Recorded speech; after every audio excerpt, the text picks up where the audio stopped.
produce any apparel, you make use of two techniques. One is the draft technique, the other one is the draping technique. So the first stage in garment making would be to prepare the patterns. You might have noticed when you go to a tailor shop that the tailor takes your measurement, and then using those body measurements he draws the shapes of the patterns on the fabric, right? That is nothing but the pattern or the outline of the garment. So in case you're making any garment, any style or any design, firstly you will have to make the 5 patterns, which is called as a basic pattern set. Like for example, the 2 blocks for skirt, the front and the back block. There are 3 blocks for the upper part of the garment. The ones that are made for front and back are called as the bodice blocks. Blocks are also called as slopers or patterns. The one that you make for sleeve is called as a sleeve pattern. So a basic pattern will constitute 5 blocks. The front and back bodice block, the sleeve block, and the front and back skirt block. So using these, you can make any garment like a fit and flare skirt, a gown or a frock, anything. So firstly, you have to make these 5 patterns either using the draping technique or the drafting technique. In draping technique, you make use of this muslin fabric. It is called as Cora fabric. You get it in different weights and densities. So you have to use the appropriate one. For making the basic patterns, you have to use a medium weight fabric. All you do is you take the fabric and then you keep it on top of this dress form and you try to mold the fabric according to the shape of the curves on the body form. Body forms are used for making muslin patterns.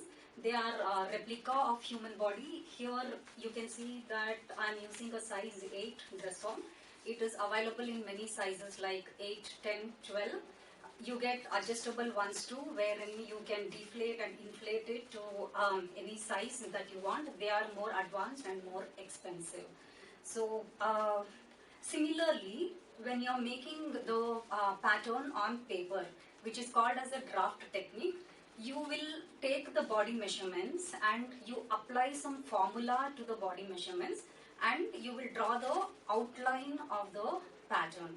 So whether you are using the drape technique or draft technique, you will have to take care of the fitting. You take for example, you are making the upper bodice block for front. You can see that over the chest portion, the form is wider. Over the bust portion, the form is wider. But as you come down at the waistline, it is very narrow. Waistline is the most narrow section in the body because there is no rib cage at the back. There is a spinal cord. So automatically, when you keep the fabric on this and you try to mold it to the body form shape, you will get some triangular folds over here, somewhere at the waistline, which is called as the waist fitting dart, and maybe you will get one more dart somewhere here on the side seam, shoulder or armhole, which is called as a bust fitting dart. And when you try to mold the fabric for a back bodice block, you may get one dart on the waistline, the waist fitting dart, and sometimes you may get a dart on the shoulder, which is for fitting on the shoulder blade. So when you are doing the pattern on paper using the draft technique, you have to put these 2 darts both for front and back.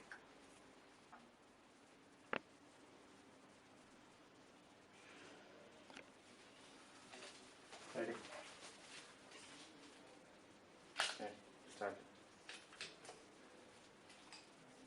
In this module, you will learn how to take body measurements.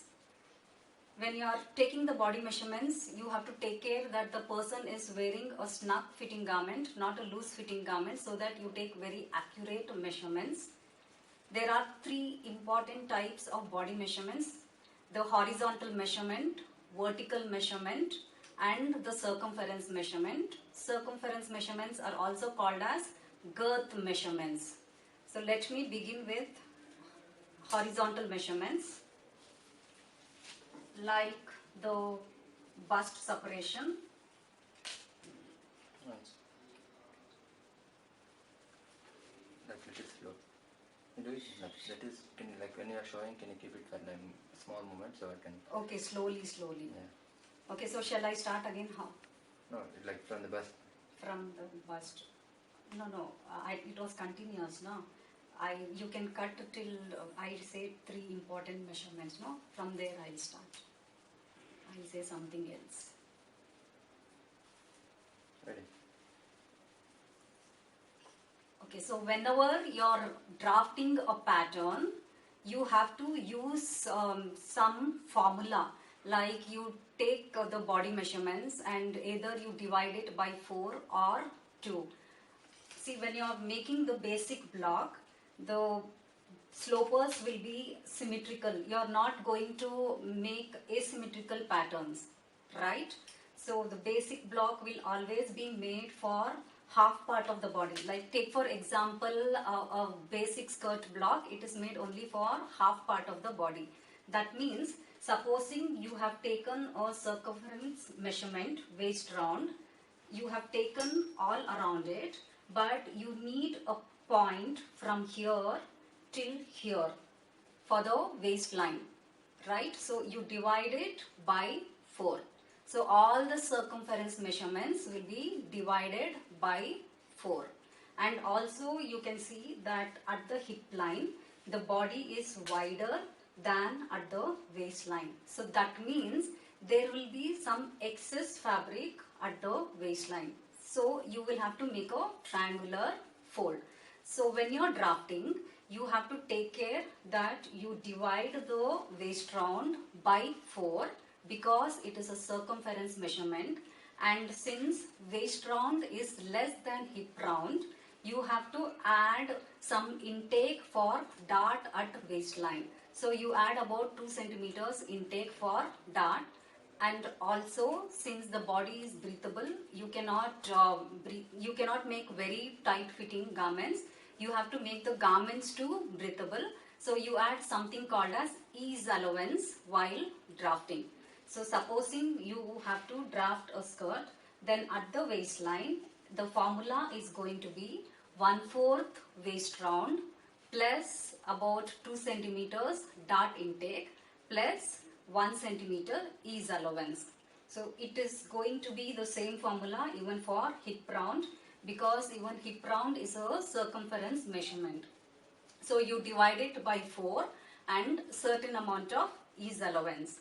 But when it comes to horizontal measurement, like take for example, you have taken shoulder width from shoulder point to shoulder point, but you need a point from center back till shoulder point. So that means the horizontal measurements should be divided by 2 in case you are making a basic block. As I said earlier, basic blocks are made only for half part of the body because the blocks are symmetrical. They are the same both on left side and right side. Now coming to taking the body measurements, you always have to take the horizontal measurements together, vertical measurements together, and the circumference measurements together. Okay, let me begin with vertical measurements.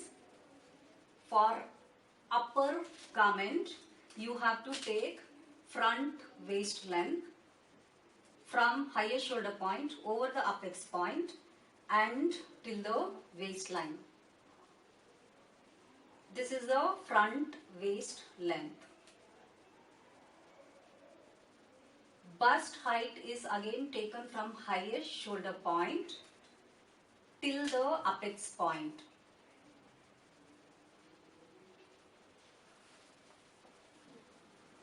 At the back, you have to take back waist length again from highest shoulder point till the waistline.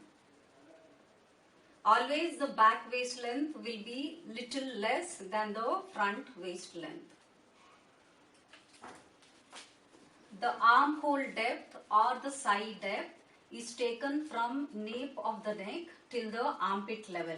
So if you want, you can put one style tape at the armpit level. Style tape is a very narrow satin ribbon.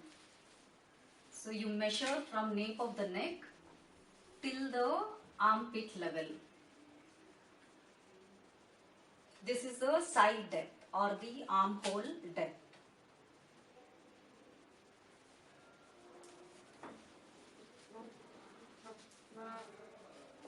Now coming to some horizontal measurements.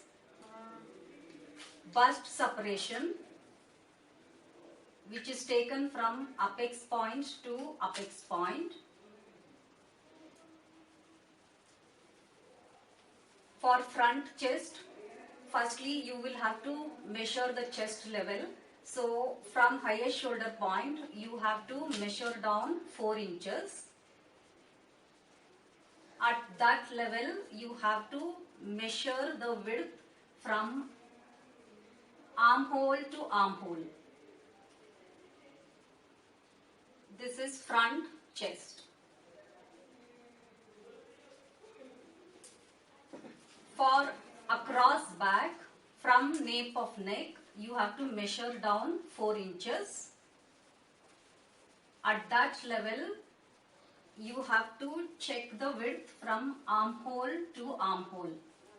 This is across back.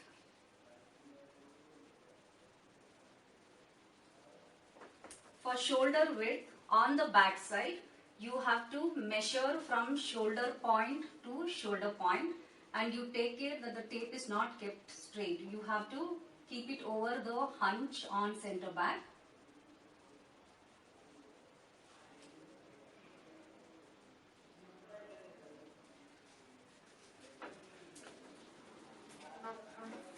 Now coming to circumference measurements.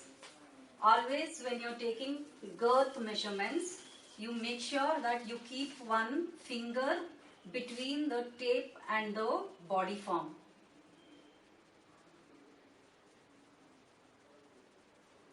This is bust round. Waist round is taken at waistline. It is again a girth measurement. Remember to keep one finger between the tape and the form.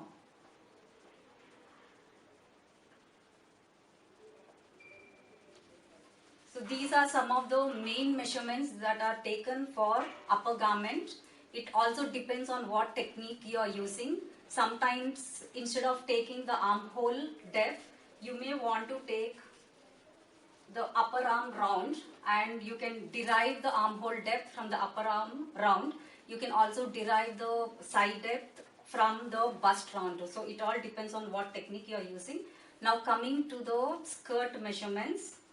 You will need a waist round. For hip round, you have to measure the hip line level, which is 7 inches from the waistline. 7 inches or 18 centimeters from the waistline. At that level, you have to take circumference measurement.